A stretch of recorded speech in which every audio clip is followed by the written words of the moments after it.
morning.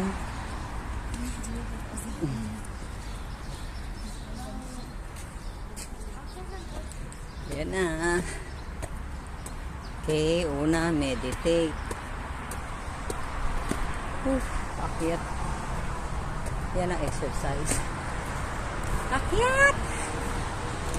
Hingal, no?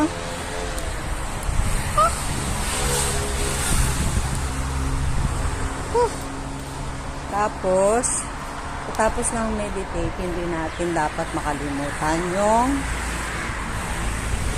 writing, reading. Tapos, think positive. Positive lang talaga. Huwag nyo i-entertain yung negative.